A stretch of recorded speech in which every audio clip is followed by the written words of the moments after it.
Hello friends, welcome. आज हम यहाँ पे आरआरबी एएलपी का सेकंड जो मॉक पेपर रहेगा वो क्यूटी का वो सॉल्व करने वाले हैं। ठीक है, जिन्होंने अभी तक चैनल को सब्सक्राइब नहीं किया वो सब्सक्राइब कर लो, ताकि आपको important plus expected questions plus जो भी पेपर होने वाले हैं 24 to 29 उसके पेपर में सेम डे पोस्ट करने वाला हो वो भी आपको मिल जाए। ओके, तो चलो स्टार्ट करते हैं। फर्स्ट क्वेश्चन है यहाँ पे, what is the volume of cylinder with the radius of 5 centimetre and height of 14 centimetre. तो देखो, वॉल्यूम ऑफ सिलेंडर का अगर फॉर्मूला देखते तो वो है पाई आर स्क्वायर एच। ठीक है, तो पाई की वैल्यू अपने पास डिफाइन नहीं है, लेकिन आर की वैल्यू जो है वो अपने पास है 5 और हाइट है 14, तो इनडायरेक्टली इसका आंसर कितना आएगा 350 pi centimetre cube. Okay, next. अब सेकंड बोला यहाँ पे, the sum of two numbers is 528 and their highest common factor is, मतलब HCF is 33। How many possible pair of number can satisfy the condition. तो देखो, सम of two numbers दिया है 528 और उसका एलसीएम दिया है 33। तो इनडायरेक्टली यहाँ पे अगर देखते हैं तो एचसीएफ 33 प्लस 33 इक्वल्स टू 528। तो यहाँ पे x प्लस वाई, तो x की जो वैल्यू है यहाँ पे कितनी आ गई 16। तो 16 के अगर पेयर देखते हैं अपन यहाँ पे, तो 1 5 3 313 511 एंड 719 आता है, बराबर है। तो टोटल पेयर कितने बन गए यहाँ पे 4, तो इसलिए करेक्ट आंसर कितना आ गया यहाँ पे 4। Okay, next. Third, evaluate the expression बोला है भाई, यहाँ पे एक्सप्रेशन है कि 80 divide by 5 into 4 plus 6 30 4 into 2।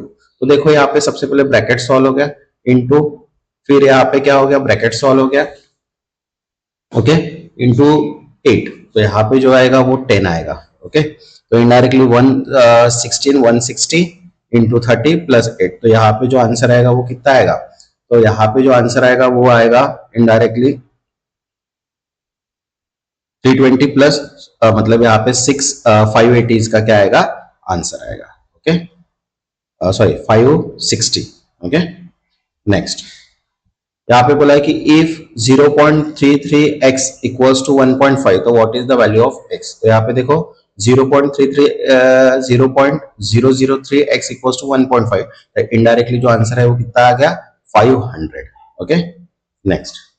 Fifth, a container is 3/4 full. After 18 liter water is removed, it become 1/2 full. What is the total capacity of the container। तो capacity अपने को पता नहीं है, तो कैपेसिटी के लिए अपने सी वेरिएबल्स लिए। इनिशियल जो है वो 3/4 है, उसमें से अगर 18 प्लस वाटर अगर रिमूव करते हैं तो कितना रेशियो रहता है 1/2। तो इसको अगर इक्वेशनली सॉल्व करते तो आंसर कितना आ गया 72, इसलिए करेक्ट आंसर कितना है इसका 72 लीटर फुल, मतलब उसका पूरा कैपेसिटी है, टोटल कैपेसिटी। नेक्स्ट, अब यहाँ पे बोला है the HCF of two numbers is 11 and their product is 3630।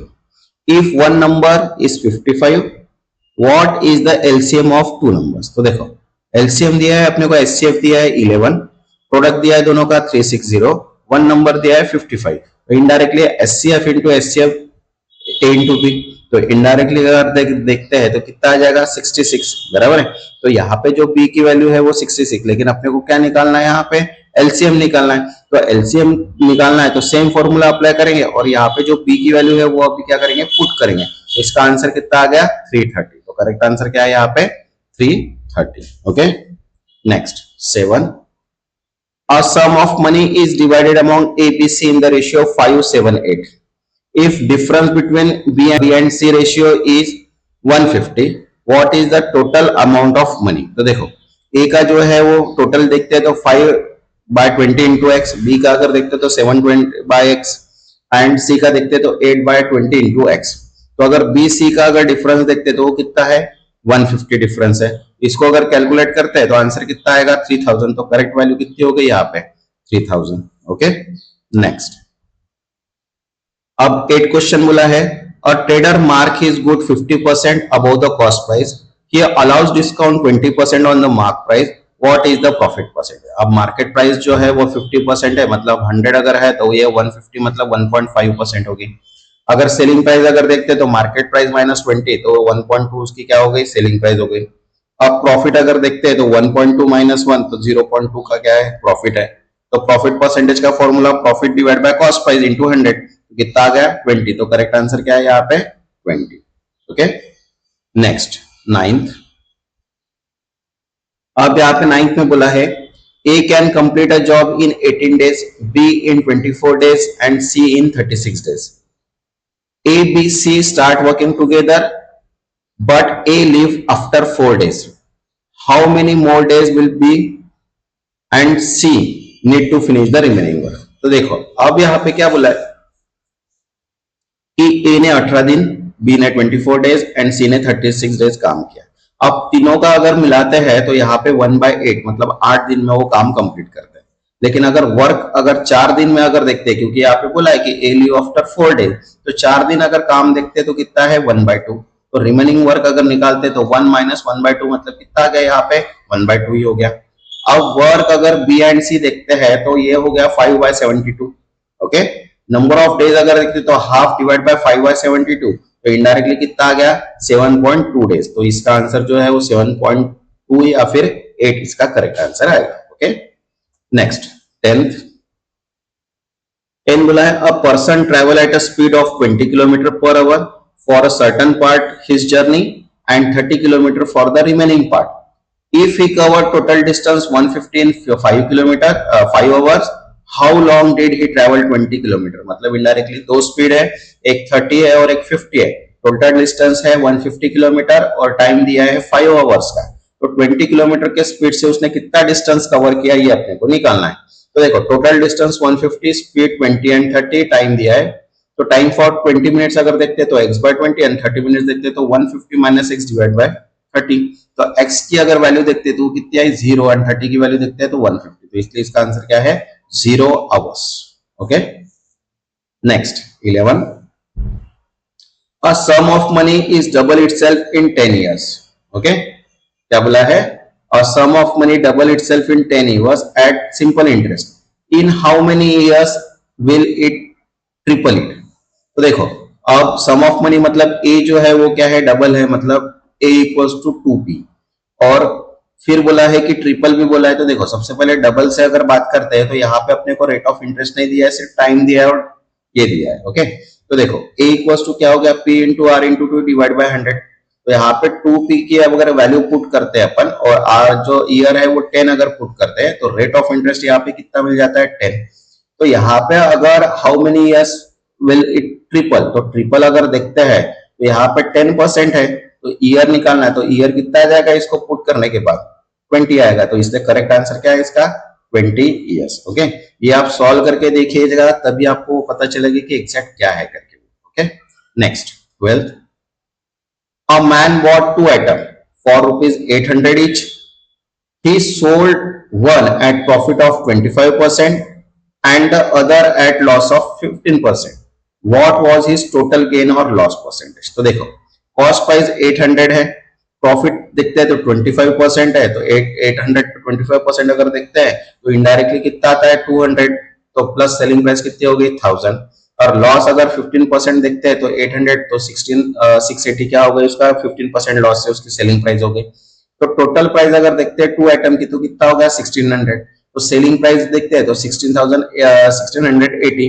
तो प्रॉफिट कितना हुआ उसका 80 रुपए का.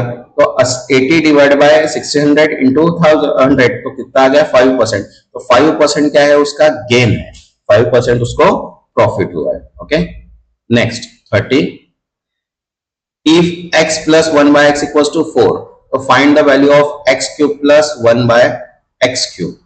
तो देखो x plus 1 by x equals to 4, x cube plus तो ये निकालना है.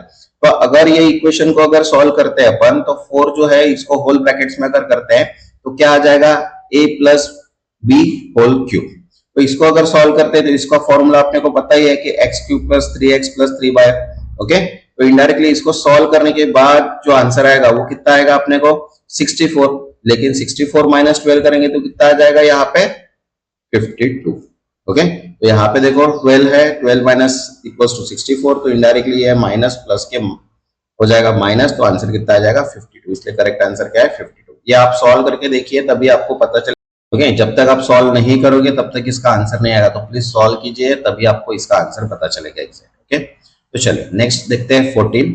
अब 14 में बोला है कि in a triangle of two angles is 45 and 75.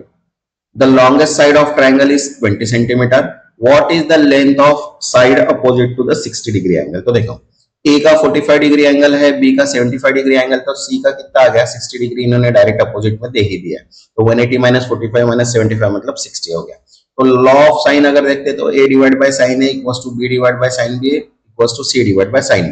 तो अब हर इसकी एक वैल्यू दी है, तो देखो इनडायरेक्टली क्या हो गया यहाँ पे b divide by sine b equals to c divide by sine c, क्योंकि यहाँ पे लॉन्गेस्ट साइड दिया। तो यहाँ पे a की side 20 divide by sine 75 equals to c by sine 60। तो अगर इसकी वैल्यू देखो साइन 75 की वैल्यू एंड साइन 60 की वैल्यू अपने को दी हुई, इसका क्रॉस मल्टीप्लिकेशन अगर करेंगे तो आंसर कितना आ जाएगा 17.95, मतलब इनडायरेक्टली 18 इसका करेक्ट आंसर आ गया।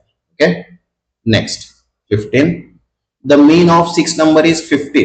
क्या बोला है? The mean of 6 number is 15 if one of the number is removed, the mean of remaining number is 14, what will be the value of remaining number? Mean मतलब indirectly average ही पकड़ के चलो आप, तो sum of all number divide by total number, तो indirectly यहाँ पे दिया है अपने को मीन दिया है, तो 15 इंटू 6, तो सम कितना होगा यहाँ पे 90।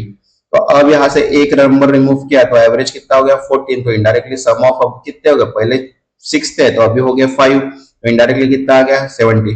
तो इनडायरेक्टली 90 माइनस 70 मतलब कितना आ गया 20, इसलिए करेक्ट आंसर क्या है यहाँ पे 20, जो रिमूव नंबर हुआ है वो कौन सा है 20 है। Okay, next 16, if root of 2x plus 6 equals to 5, तो फाइंड द x की वैल्यू करना है। तो रूट ऑफ 6 यहाँ पे देखो, तो इसको अगर होल ब्रैकेट में अगर इसका रूट निकालते तो इसको स्क्वायर में डालेंगे तो कितना आ गया 25, तो इनडायरेक्टली 19/2 इसका क्या हो गया आंसर, मतलब इनडायरेक्टली 9 अप्रोक्सीमेट इसका आंसर आएगा। ओके, नेक्स्ट 17, अब बोला है कि 5 years ago a man age was 3 times his son age.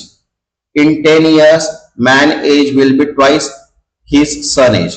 What is the current age of the son? तो देखो man age अगर देखते हैं तो कितना है m-5 और son देखते हैं तो s-5। तो इनडायरेक्टली क्या बोला है कि 10 years from the twice age, तो यहाँ पे अगर इक्वेशन अगर देखते हैं तो ये इक्वेशन बनता है, और 10 इयर्स में अगर देखते हैं तो ये इक्वेशन बनता है, बराबर है। अब दोनों को अगर मिक्स करते हैं तो x की वैल्यू कितनी आएगी यहाँ पे 20, इसलिए करेक्ट आंसर क्या आ गया इसका 20।